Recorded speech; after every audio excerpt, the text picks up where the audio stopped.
إلى رسول الكريم أما بعد أعوذ بالله من الشيطان الرجيم بسم الله الرحمن الرحيم ويوم نحشر من كل أمة فوجا ممن يكذب بآياتنا فهم يوزعون حتى إذا جاءوا قال أكذبتم بآياتي ولم تحيطوا بها علما أم ماذا كنتم تعملون ووقع القول عليهم بما ظلموا فهم لا ينطقون ألم يروا أنا جعلنا الليل ليسكنوا فيه والنهار مبصرا إن في ذلك لآيات لقوم يؤمنون ويوم ينفخ في الصور ففزع من في السماوات ومن في الأرض إلا من شاء الله وكل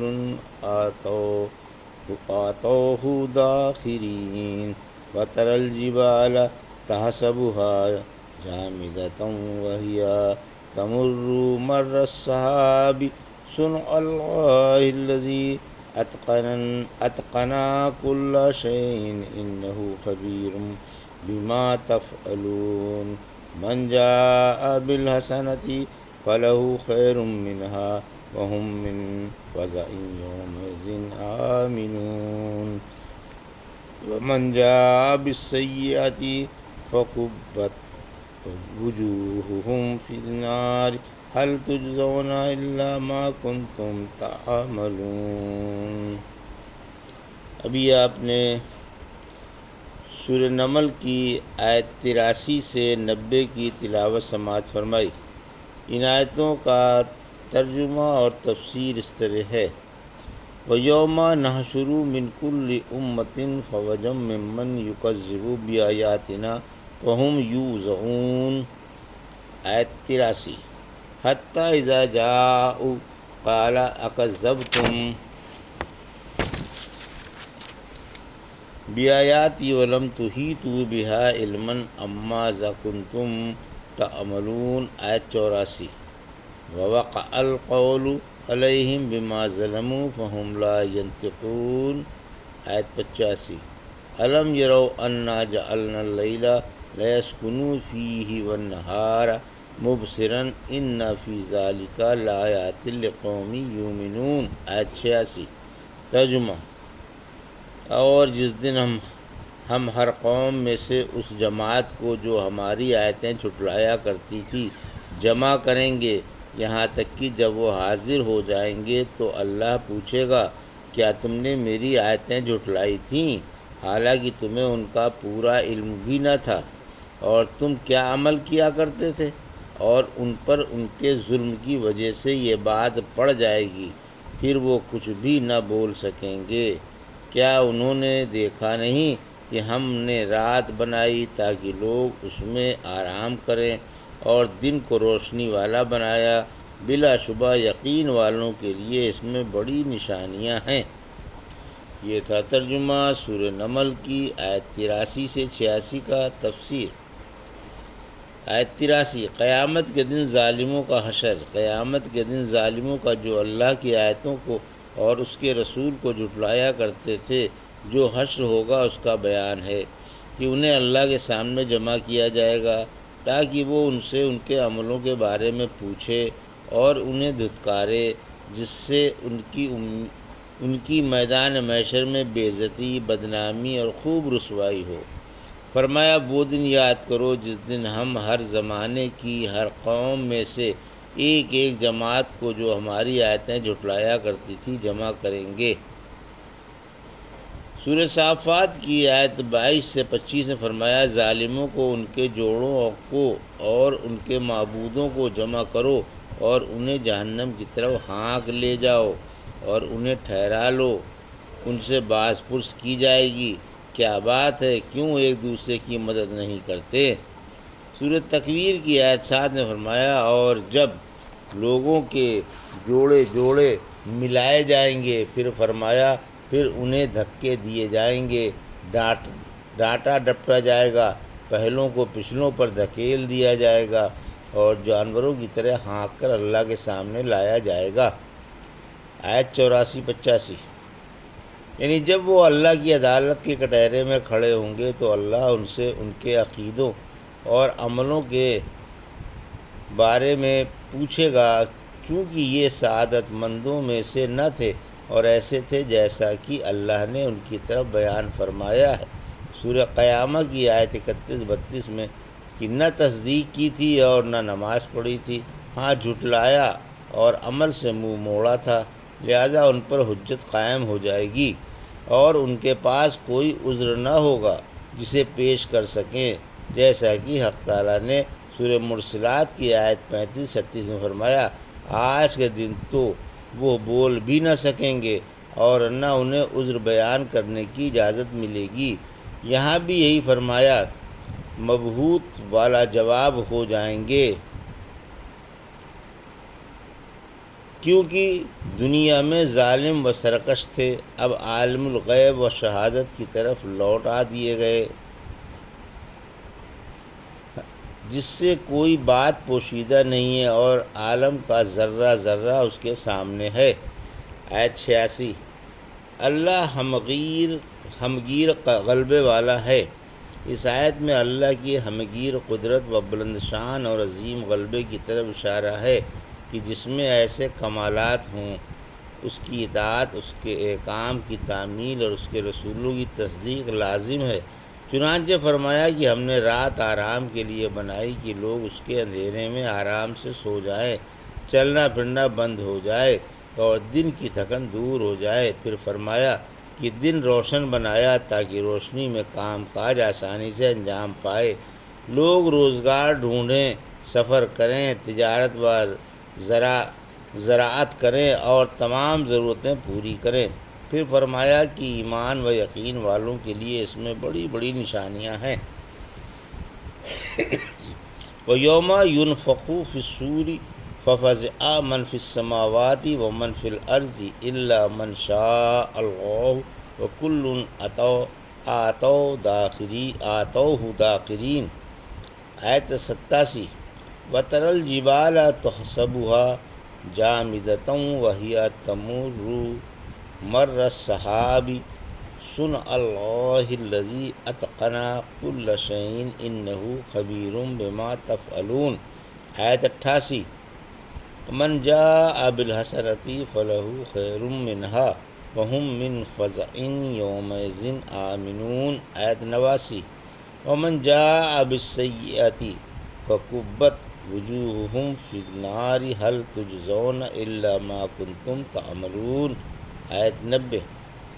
ترجمہ۔ اور جس دن سور پھونکا جائے گا تو آسمان و زمین والے گھبرا جائیں گے بحجز اس کے جسے اللہ چاہے، اور سب عاجزی کرتے ہوئے اس کے پاس آ جائیں گے، اور تم پہاڑوں کو اپنی جگہ جمے ہوئے سمجھ رہے ہو مگر وہ بھی ابر کی طرح اڑے اڑے پھر رہے ہوں گے۔ یہ ہے اللہ کی کاریگری جس نے ہر چیز مضبوط بنائی اور وہ تمہارے عملوں سے خوب واقف ہے۔ جو شخص بھلائی کے ساتھ آئے گا اسے اس سے بہتر بدلہ ملے گا اور وہ اس دن کی گھبراہٹ سے محفوظ رہے گا، اور جو برائی لے کر حاضر ہوگا وہ اوندھے منہ جہنم میں جھونک دیے جائیں گے۔ یہ محض تمہارے عملوں ہی کا بدلہ ہے۔ یہ تھا ترجمہ۔ آیت 87 سے 90 کا تفسیر۔ آیت 87۔ قیامت کی ہولناکیوں کا بیان۔ قیامت کے دن ہولناکیوں کا بیان ہے۔ جس دن سور پھونکا جائے گا اس دن لوگ انتہائی گھبرائے ہوئے اور سراسیمہ و پریشان ہوں گے۔ سور ایک نرسنگھا ہے جس میں اللہ کے حکم سے حضرت اسرافیل پھونک ماریں گے۔ آپ دیر تک اسے پھونکتے رہیں گے۔ یہ پہلا سور اس وقت پھونکا جائے گا جب دنیا میں شریر و بے ایمان ہی رہ جائیں گے۔ دنیا کی آخری عمر ہوگی اور قیامت کا عظیم حادثہ پیش آنے والا ہوگا۔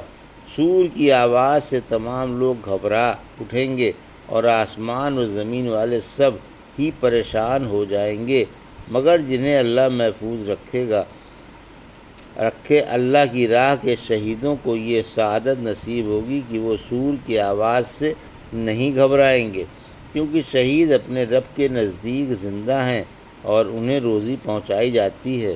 سور کی آواز سننے والا کبھی تو گردن جھکا کر غور سے سنے گا اور کبھی گھبرا کر گردن اٹھا لے گا۔